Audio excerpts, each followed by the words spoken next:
So I'm about to tell you a story about why I really got into MMA, and I got into MMA. I'll be honest with you. The first time, I really knew what the UFC was. I was watching WWF wrestling, yes, and they had Ken Shamrock on there, and they showed some of his fights. And since that day, I really started watching it and enjoying it. And this is back, and I used to go rent UFC videos from like the video store on VHS. So that's how old it was. I was sixth, seventh grade maybe when I really got started watching it. I really wasn't like a hardcore fan like I am now, but that's when I really started understanding. Oh, this is cool. It's not boxing, but it's cool. Is the pure rawness of it. And when I was a little kid, probably 7, 8 years old, I trained karate, and ever since then, I really got into it. And one of my best friends, he was really into it. He had all the posters of like Chuck Norris, of Bruce Lee, and at that time I didn't know who these guys were. And he would always go in his backyard. He would have like a bag, like a Muay Thai bag. He would always kick it and punch at it, and I thought that was fucking cool. And then he went away to the military, and then in 2007, I think it was 2006, 2007, well, somewhere around there. We ended up meeting up again because he's in his 30s, so he's probably 10 years older than I am, and we ended up running into each other at the gym, and we were just working out, and he noticed me, but I didn't really notice who he was. And he's like, "Yeah, this is me, dude." And I was like, "Oh shit!" And he told me he opened up a gym where he trains MMA, and I went and watched him. And some of the videos are on my channel of actually him sparring, and everybody tells him he needed to go to the Ultimate Fighter and actually try out for the show because this dude is a very good stand-up fighter. He has great jiu-jitsu. He can sub anybody, and I think he's a brown belt in Brazilian Jiu-Jitsu, and he's 4-2 in his MMA fights, and he's done grappling tournaments. He's kind of like a crow cop. He knows how to throw a lot of high kicks. He's just a very well-rounded dude. And once I met up with him again after like fucking 10 years maybe of not seeing him because he was in the service,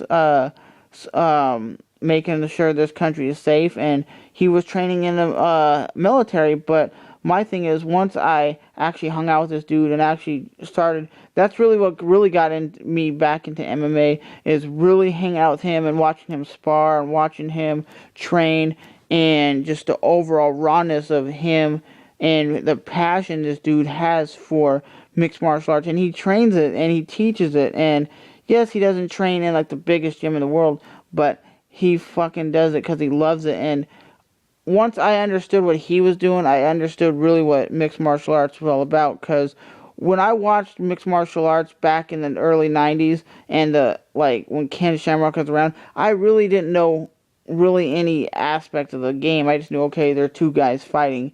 I knew there was some ground game, but I never knew and understood what was going on. But really, that's really what got me back into the mixed martial arts, is my best friend, or one of my friends, actually coming back in my life and actually showing me what MMA is all about, and actually taking me to his classes where he trains, and I was like, damn, these fuckers train fucking brutal. It's not like you see on TV in the big gyms all the time, but he makes do with what he got, and he's a fucking warrior, is what he is. Like I said, you can look up some Muay Thai training in my channel if you want to, and I'll talk to you guys soon. But I had to put that out there and let you guys know why I'm so passionate about mixed martial arts. I just think it's the most rawest form of sport in the world. You have soccer, baseball, hockey, yes, but this is two guys getting in there that are trained. One guy can be a Muay Thai specialist, one guy can be a grappler, and you see who wins. It's not about well, we're defense and we're an offense and we're gonna play football. No. So I'll definitely see you guys in the next podcast. Rate, hate, comment, and subscribe. And one last thing before I end the podcast, I want to ask you guys a really quick question. Um, what do you really think? Do you think the WEC and Strikeforce and Pride actually put on better fights in the UFC? Because a lot of times it seems the UFC puts on so many fucking cards that it waters them down. Like, you might have one good fight and then the rest suck. And I think with like WEC only putting on fights like every other month, maybe they'll put one in June, one in October. So they weren't putting in every freaking week there was a fight card. And I understand there's so many fighters who need to fight, but sometimes you put on too many fights and it just waters them down to pure shit. Let me know if you think the same way, because sometimes I really feel that the UFC puts on too many fights. And I mean, yes, I love watching the fights. Don't get me wrong, but there's an aspect of putting on too many fights. It's like they're putting on as much fights as there are baseball games, so they're putting on like 120 fights a year or some craziness, and that's a lot. That's why there's so many fighters getting injured. There's some fight cards are shitty, some fight cards are great. So let me know what you guys think about that. That's the common question of the day, I guess.